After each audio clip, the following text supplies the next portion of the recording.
For today's video, I want to talk about the rise, the fall, and the death of my TikTok channel while doing it in front of this gorgeous private home that's not mine, and I'm slightly concerned security is going to kick me out, but let's get into it. I started TikTok in 2020 after 4 months of being in quarantine. I was on college classes on Zoom. I didn't really have any friends, and I spent a lot of hours just scrolling through TikTok, watching everyone and their mothers make dancing videos. And I was like, how hard can this actually be? One of the first videos I made on TikTok was a fashion video about my outfits. And when I first posted it, I was so surprised of how well the algorithm worked, of how much views I got in the beginning. So I think that really hooked me too, of being like, there's people watching me on TikTok compared to Instagram, where I was making content for years and still having the same 4 friends like my stuff. After about 4 months of testing video ideas, in July of 2020, I created a video called The Last Person on Earth, which was about just, a person on Earth and what they would do. I dragged a trampoline into my kitchen. I was bike riding in the hallways, drinking tequila in a prom dress.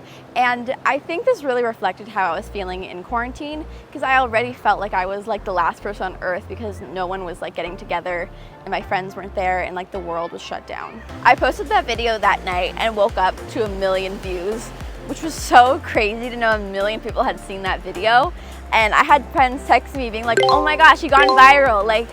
And in those days, I feel like getting 1 million views was a little more rare than it is today.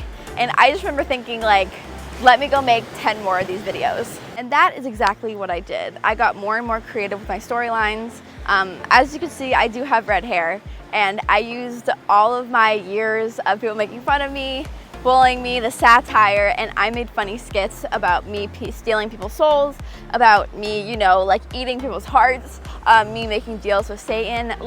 As many redhead jokes you can think about, I was there, and people kept sending my videos to other redheads they knew. So it was kind of like a little redhead community, which caught me more and more views.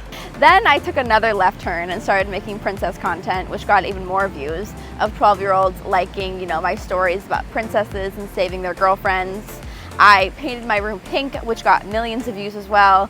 And I was a little self-conscious about being a 19-year-old wearing princess dresses in my backyard making TikTok videos, but that's when the money started coming in. So I was on TikTok when the Creator Fund started, which gave you money per view. So if you're making really good videos, having lots of views, I was making a few $100s a month. Plus all the sponsorships and ads I was selling.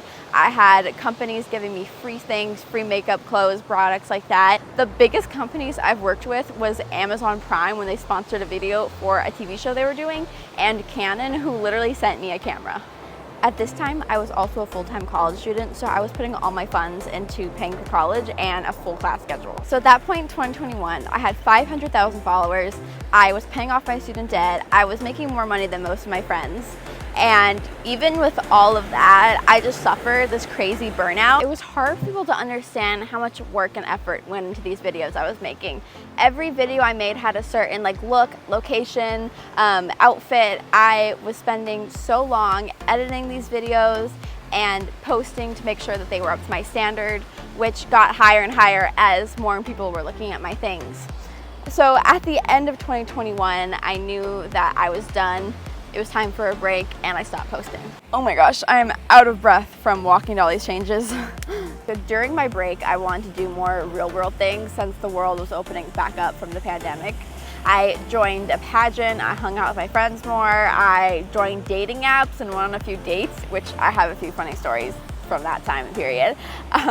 But when I tried to go back on TikTok, it felt like the algorithm had changed. I felt like my views weren't getting picked up enough, my videos weren't getting likes, and it was a little bit frustrating. According to statistics, 300 million people were on TikTok in 2019, and now in 2024, there's over 1 billion. I do feel like it's a little bit of an oversaturated market right now. If I could go back in time and tell myself 3 things, it would be charge more for your ads because you're getting swindled by all those big companies. Start a YouTube channel sooner, and the money and the views seem really important at that time, but if you're not really making what you love, you'll get burnt out and then you literally can't make any more of it, and you'll be in this horrible mindset. And I think that if I had gave myself a little more time, I think I wouldn't have burnt out as hard as I did, because I just didn't enjoy it anymore. So to wrap this up, what I really wanted out of 2024 was to make a YouTube channel and kind of fall back in love with filmmaking. I kind of wanted to just not care about the views and do something that I really enjoy and just get creative with it. So if you want to see more of that, like and subscribe, baby!